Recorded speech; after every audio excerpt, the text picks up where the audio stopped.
안녕하세요. 황필구 신부입니다. 지난 시간에 알렉산드로스 대왕에 대해서 그리고 그 이후에 차츰 시작된 헬레니즘 문화에 대해서 이야기했죠. 그리스 전역에서는 폴리스들, 그러니까 아테네와 스파르타 또 테베 이런 주요 폴리스들의 동맹들끼리 상당히 오랜 시간 싸워왔었는데 그걸 한 방에 정리한 인물이 있었으니 북부 초원 산악 지역인 마케도니아를 통일한 필리포스 왕이더라는 거죠. 그리스 전체를 통일합니다. 명목은 그리스 내부에서의 싸움을 끝내려 한다는 거, 그리고는 외부 침입을 대비하자는 거였어요. 그런데 그런 필리포스가 암살을 당하고 그 왕위를 이어받은 알렉산드로스는 소아시아, 페니키아를 거쳐서 이집트 그리고 슬슬 페르시아와 전면전을 벌이고 이후엔 코끼리까지 데리고 나온 인도 땅 일부도 차지를 합니다. 코끼리가 뭘 싸울 줄 알겠나 하면서 이상하게 생각하실 수도 있지만 코끼리가 일단 전장에 나오면 말이 무서워해요. 말이 코끼리를. 기병이 힘을 쓰기 힘들다는 얘기죠. 아무튼 그럼에도 불구하고 그 유명한 망치와 모루 전법으로 다 이겨냅니다. 무패 신화를 만들어내면서 알렉산드로스는 전투에서 늘 앞장을 섰고 또 잘 싸웠어요. 그리고는 결국 33세 나이에 죽어요. 알렉산드로스가 죽고 난 뒤에 나라는 엉망이 됩니다. 알렉산드로스만한 다음 리더가 없는 것이죠. 안타깝게도 그렇게 제국은 분열이 되는데 한편으로는 새로운 문화적 흐름이 생겨나요. 그리스부터 중동을 거쳐서 인도까지 도로가 쫙 생겨나니까 자연스럽게 서로 영향을 주고받게 되는 거죠. 종교적인 또 예술적인 동서양의 융합 문화가 발달되는데 이 시기를 바로 헬레니즘 시대라고 합니다. 영어로 그리스를 그리스라고 하지만 그리스어로는 헬라다라고 해요. 그리스인들은 헬레니스테스라고 부르는 거예요. 헬레니즘이란 단어는 여기에서 어원이 온 것이고 19세기에 역사학자들이 붙인 이름이에요. 그래서 지난 시간에 예고드린 대로 로마 시대로 넘어가기 전에 동양 쪽으로 잠깐 가볼게요. 최초 두 문명에 대한 이야기는 이미 했죠. 메소포타미아 문명과 이집트 문명. 이 두 문명 외에 거대한 고대 문명은 둘이나 더 있어요. 인더스 문명과 황하 문명. 이 두 문명과 각각의 지역에서 나온 사상들 혹은 종교들에 대해서도 알아보도록 하겠습니다. 먼저 오늘은 인도. 자, 인도 하면 뭐가 떠오릅니까? 우리 먹는 카레, 커리, 불교, 힌두교, 독특한 음악, 향신료, 간디, 요가, 가난, 추천 여행지 요 정도. 인더스 문명이라는 문명이 생기기 전 최초의 사람이 살았던 게 언제냐라고 한다면 50만 년 전에 살던 호모 에렉투스까지 올라갈 수가 있어요. 호모 에렉투스는 불을 사용했었죠. 그리고 호모 사피엔스가 지금 인류이죠. 인도 대륙에 살던 시대는 한 7만 5천 년 전 정도인데 크게 신경은 안 써도 되는 부분이에요. 호모 에렉투스나 호모 사피엔스 이런 이름은 잊어버리셔도 되는데 이 사람들이 어디서 왔는지는 적어도 기억할 필요는 있어요. 아프리카인들이었어요. 아프리카인들. 이 아프리카인들이 50만 년 전에 인도로 왔다는 거예요. 근데 이게 어떻게 가능했을까요? 50만 년 전 고대인들이 인도양과 아라비아해를 배 타고 갔을까요? 아니면 메소포타를 거쳐서 인도를 찾아갔을까요? 자, 5대양 6대주라고 하는데 이 모든 대륙이 옛날엔 하나였다라는 거예요. 오랜 시간이 흘러서 결국 지금과 같은 모습으로 갈라졌다는 거죠. 그래서 모든 인종의 기원은 하나였고 아프리카인이 인류의 조상일 것이다 라는 이론이 있는데 아마 들어보셨을 거예요. 자, 판게아라고 합니다. 판게아. 3억 년쯤 전에는 인도가 아프리카와 붙어 있었단 말이에요. 1억 7천만 년 전부터 갈라지기 시작해가지고 기나긴 시간이 흐른 뒤에 지금의 모습이 된 것이죠. 판게아라고 하는데 판게아 영어로는 팬지아라고 해요. 팬은 전부, 모든이란 뜻이고 지오는 땅이란 뜻이에요. 땅. 아테네 우리 신전 그 판티온이죠. 판테온. 판은 모든, 띠오는 신전. 모든 신을 모시는 모든 신전인 거예요. 그리고 우리가 전 세계적인 전염병 유행을 팬데믹이라고 불러요. 거기서 지오그라피에서 들어가는 땅이 합쳐져서 팬지아, 그러니까 판게아 이론인 거예요. 여기 이렇게 인도 위쪽에 히말라야 산맥을 잇는 세계 가장 높은 산들이 있는데 어떻게 이런 산들이 생겼을까요? 산이 생기려면 둘 중 하나죠. 나머지 지대가 깎아 내려가든가 땅이 올라와야 돼요. 백두산, 한라산 같은 경우는 화산인데 화산도 결국은 땅에서 볼케노가 터져서 쌓인 거잖아요. 히말라야 정도 높은 산이 만들어지려면 그야말로 대륙의 판들이 붙어야만 가능한 거예요. 이렇게 1000만 년 전쯤에 유라시아 판과 이 대륙이 붙으면서 그렇게 높은 산들이 생겨난 거예요. 기원전 3300년경부터 시작해서 1700년까지 인도 대륙 북부, 지금의 여기 파키스탄 인더스강 주변에 인더스 문명이 존재했어요. 그 기간 안에서도 기원전 2600년에서 1900년 사이가 가장 흥했던 시기예요. 수메르 문명의 우르라는 도시가 발달했던 시기랑 거의 비슷해요. 메소포타미아 문명과도 교류를 했는데 그 증거로 그쪽의 유물들이 여기에서 종종 발견이 됩니다. 모헨조다로라는 도시예요. 모헨조다로. 지도에 여기이고 유적지가 아직도 남아 있습니다. 20세기나 돼서야 거기 흔적을 발견하고 유물들을 발굴하면서 알게 된 거예요. 마찬가지로 우루처럼 신기한 물건들이 많이 나옵니다. 도시에는 수도시설도 있었고 운하도 정비되어 있었어요. 사옥, 가옥, 상점 다 있었어요. 중요한 점은 어떤 사람들이 거기 살았는지는 정확히 몰라요. 오늘날 인도나 파키스탄 사는 사람들은 그보다는 훨씬 이후에 이주해 온 사람들이란 말이에요. 그래서 그 전에 거기에 어떤 사람들이 살았는지는 정확히 알 수가 없어요. 아무튼 그 인더스 문명인들이 사용했던 언어는 페르시아어나 그리스어랑도 비슷했고 로마인이나 게르만족의 언어와도 비슷합니다. 예를 들어서 고대 인도어로 아버지는 피타르인데 독일어로는 파터, 그리스어로는 파테르이고 라틴어로도 파테르라고 해요. 나중에 생긴 영어로는 father라고 하죠. 여기서 잠깐 우리가 민족이라는 단어를 자주 쓰는데 민족을 어떻게 정의하고 분류할지를 정하는 기준은 생각보다 명확하지 않아요. 내가 어느 민족인지를 무슨 기준으로 말할 수 있을까? 언어, 출신, 지역, 혈연, 종교, 관습, 피부색, 눈색, 머리색, 치아 구조, 신체 조건 등등이 있을 텐데 그중에 여러 기준이 복합적으로 섞이게 되는 경우가 많단 말이에요. 뭐가 더 우선하는가? 이런 건 계속 논란의 여지가 됩니다. 그리고 그중에는 언어도 역시 아주 중요한데 언어라는 건 문화의 기본이고 문명의 기본이 되는 거예요. 관계와 소통의 기본이죠. 아무튼 민족을 어떻게 정의한다라는 것은 사실 전문가들한테도 쉽지 않은 문제라는 거 알아만 두시기 바랍니다.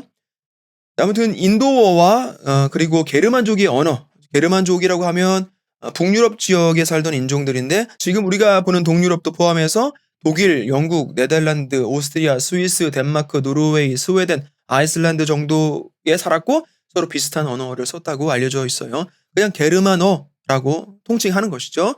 이 인도어와 게르만어는 큰 카테고리로 올라가면 결국은 같은 계열의 언어이긴 한데 그 큰 카테고리 안에서는 조금 먼 편에 있다고 볼 수 있어요. 지역적으로도 가장 먼 것처럼 그냥 다 총괄해서 인도 게르만어라고 부릅니다. 이 인도 게르만인들이 언어만 비슷한 언어를 쓰고 있었는지 아니면 조금이라도 혈연 관계에 있었는지는 정확히 알 수는 없어요. 조금 어렵죠? 어쨌든 이 인도 게르만어를 사용하는 또 다른 사람들이 인도로 이주해 내려옵니다. 지금으로부터 3500년 정도 전 이야기예요.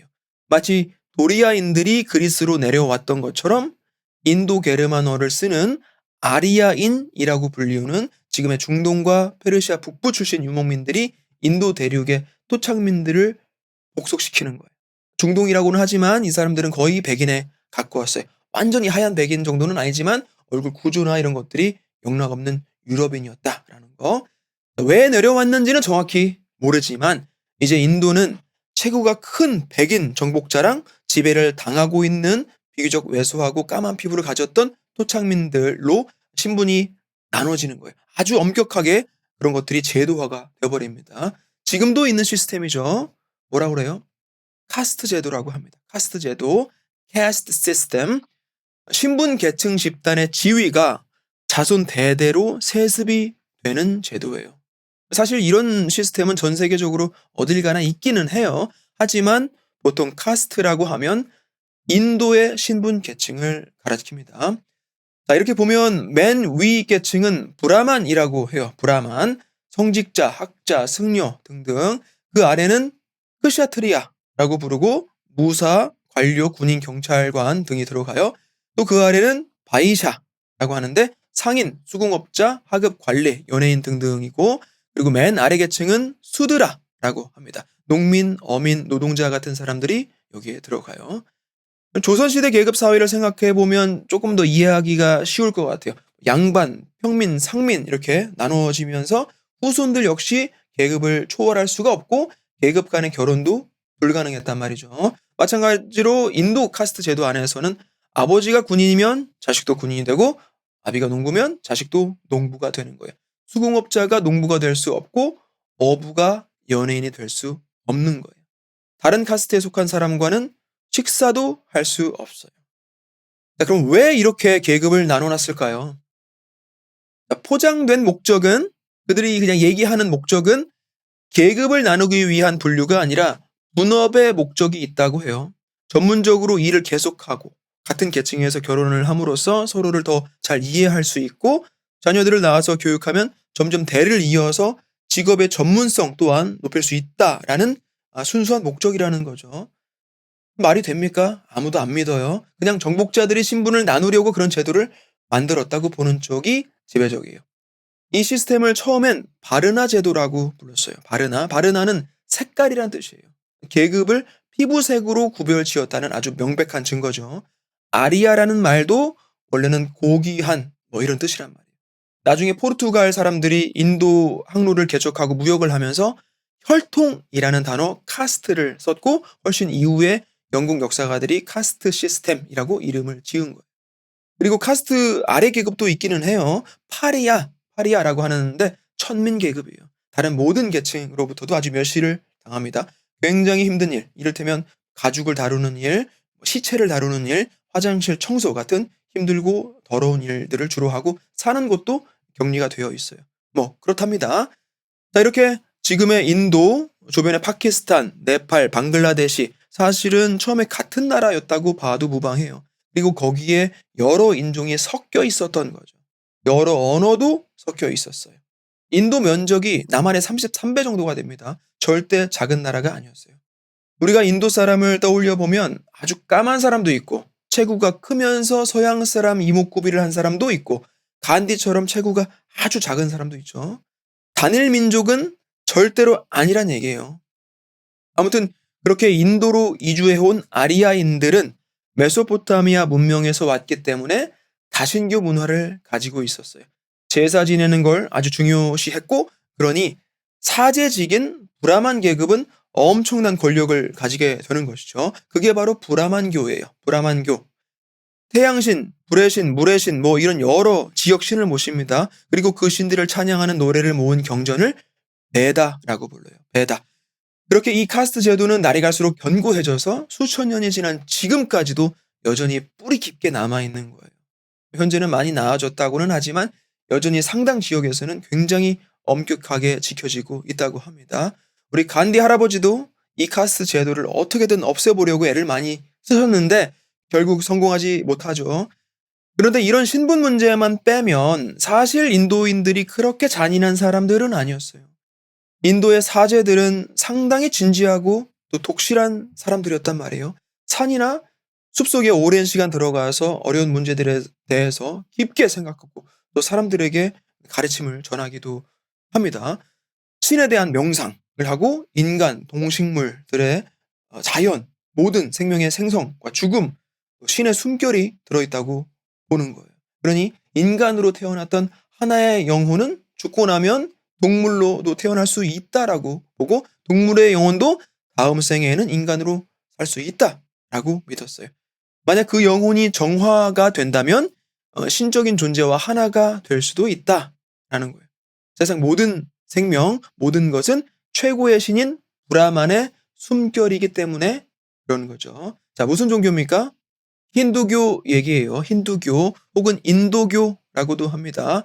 힌두가 인도죠. 영어로는 인디아. 인디아라는 나라는 인더스강의 땅이라고 해서 인디아인 거예요. 아 혹은 이야라고 끝나면 땅이라는 뜻이 됩니다. 아메리카, 아프리카, 아시아, 인도네시아, 오스트레일리아, 콜롬비아, 볼리비아 뭐 이런 식으로 힌두교의 기본 사상은 뭐 여기서 전부 다 공부할 수는 없지만 몇 가지만 짚고 넘어가자면 먼저 윤회 사상이 있죠. 윤회 사상, 돌아간다라는 뜻이에요. 수레바퀴처럼 계속 죽어서도 다시 태어난다라는 거예요. 인도 국기인데 가운데 동그란 거 하나 있죠? 바퀴 모양이에요. 이 바퀴를 차크라라고 부르는데 계속 돈다라는 사상이 국기에도 그려져 있을 정도로 인도인들에게는 뿌리 깊게 박혀 있는 걸 알 수가 있죠. 지금 삶을 어떻게 사느냐에 따라 다음 생에는 짐승으로 태어날 수도 있고 아니면 더 고귀한 존재로 태어날 수도 있다라는 거예요. 그럼 뭐에 기준을 두느냐? 다르마라고 해요. 다르마, 법칙이라는 뜻이에요. 힌두교는 산스크리트어로는 사나타나 다르마라고 해요. 사나타나 다르마, 영원한 법칙이라는 뜻이에요. 산스크리트어는 아까 얘기했던 인도 유럽어에서 내려와서 발전된 고대부터 쓰고 있는 인도 언어입니다. 아무튼 그래서 내가 지금 생애 동안 다르마, 그러니까 법을 얼마나 충실히 지켜내서 열심히 사느냐에 따라서 일명 그런 업보, 카르마라고 하죠. 카르마가 정해진다라는 거예요.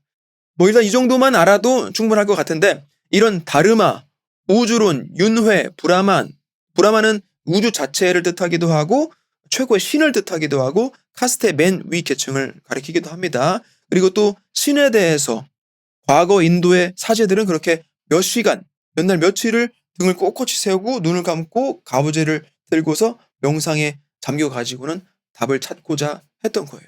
지금으로부터 3000년 전에도 인도에는 이제 그런 성인들과 참여자들 또 은둔자들이 많았어요. 지금도 많아요. 근데 그 중에 어떤 한 사람은 있었는데 다른 사람들하고는 아주 많이 달랐어요.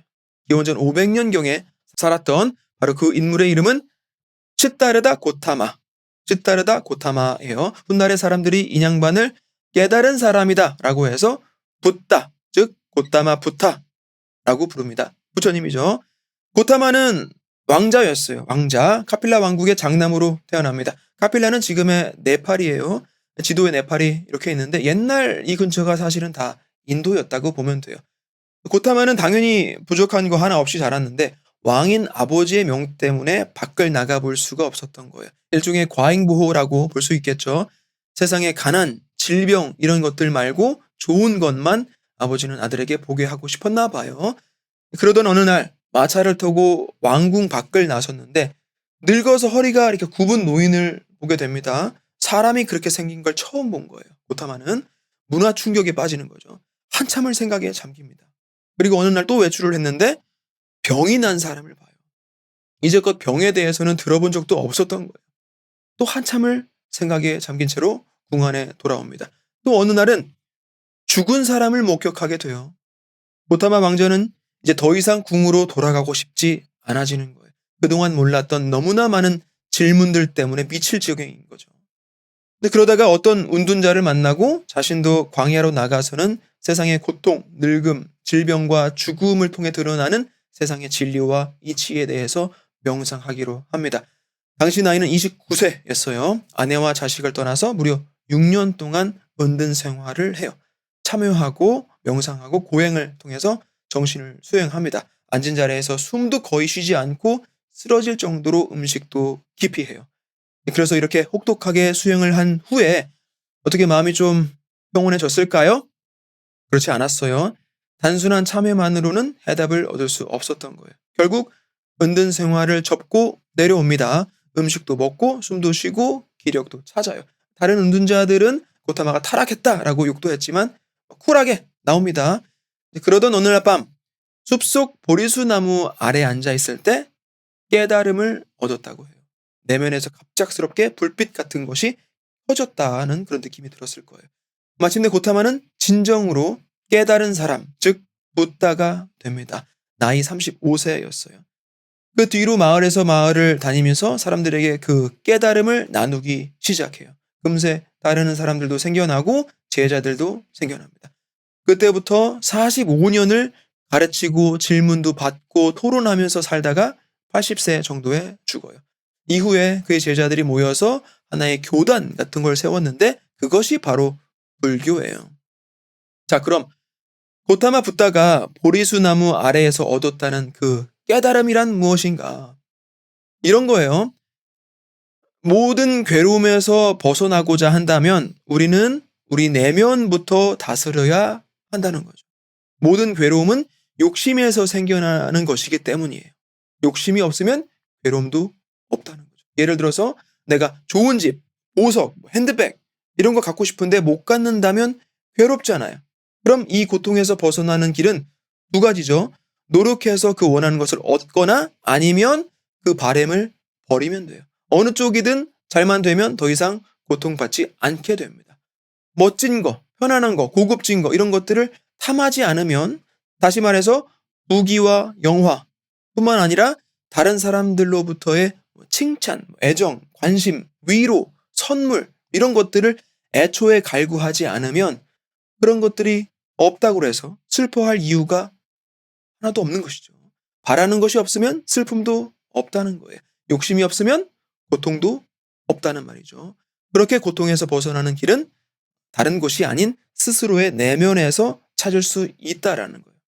여러분들 각자 본당 신부님들께 바라는 거 많죠? 신부님이 이랬으면 좋겠고 저랬으면 좋겠고 여기 와주면 좋겠고 저기도 와주시면 좋겠고 강론은 어떻게 해주시고 그렇잖아요. 그래서 여러분들이 괴로운 거예요. 그런 바람을 애초에 버리면 고통에서 해방될 수 있습니다. 제 생각 아니고 부처님 가르침이에요. 그럼 이제 사람들이 이렇게 묻는 거죠. 아니 인간이라면 당연히 바라고 소망하는 게 자연스러운 거 아니요? 어떻게 그렇게 간단하게 된단 말이요? 여기에 붓다는 이렇게 대답합니다. 아주 여러 해 동안 진중하게 마음을 닦으면 필요한 것 이상은 원하지 않게 될 수 있다. 그러니까 내가 내 욕심의 주인이 되는 거예요. 그런 수행을 통해서 아무 것에도 더 이상 욕심을 내지 않게 되면 이 세상에서 도달할 수 있는 최고 상태에 도달하게 된다고 합니다. 스스로 깨달은 자, 즉 부처가 되는 거예요. 고타마 붓다가 이렇게 표현을 했어요. 잔잔한 바다와 같은 내면의 평온. 아무것도 욕망하지 않는 사람. 모든 사람을 똑같이 선하게 대하면서 그들에게서는 아무것도 요구하지 않는 사람. 그런 사람만이 가질 수 있는 고요하고도 위대한 행복감의 세계로 붓다는 사람들을 다 인도하고 싶었던 거예요.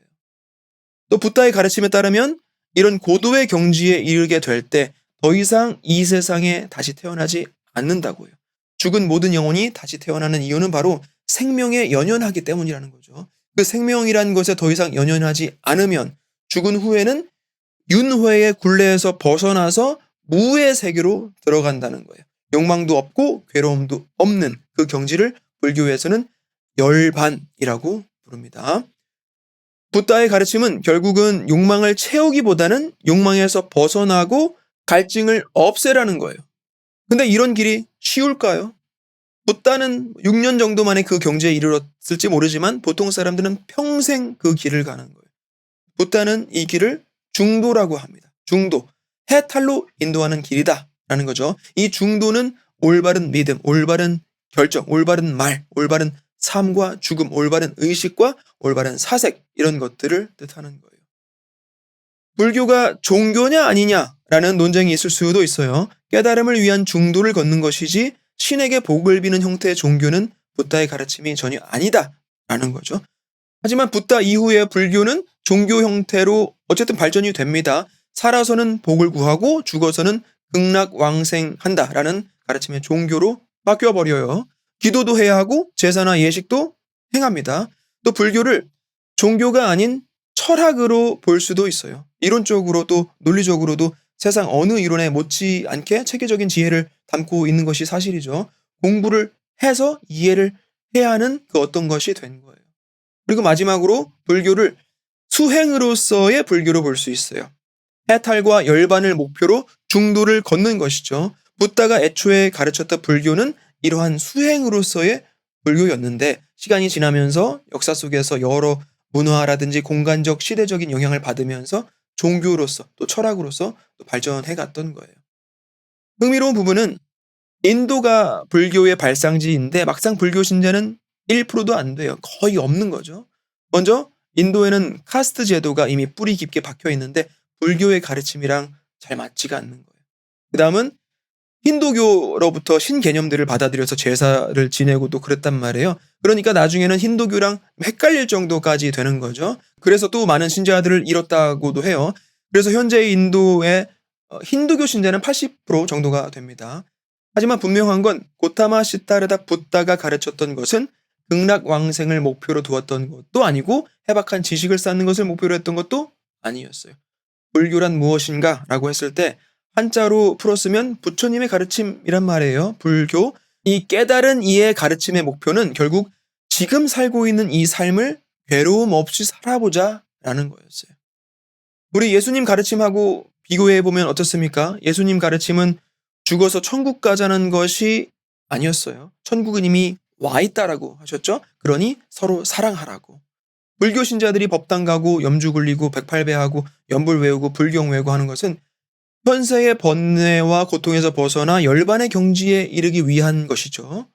그리고 우리 가톨릭 신자들이 성경 읽고 기도하고 묵주 굴리고 구역 모임하고 봉사활동하고 미사 참여하고 오늘도 이렇게 교회에서 강의도 열심히 듣고 있는 이유는 죽어서 천국에 가기 위함도 있겠지만 그보다는 지금 이미 와 있는 천국을 살기 위한 것이다 라는 거예요.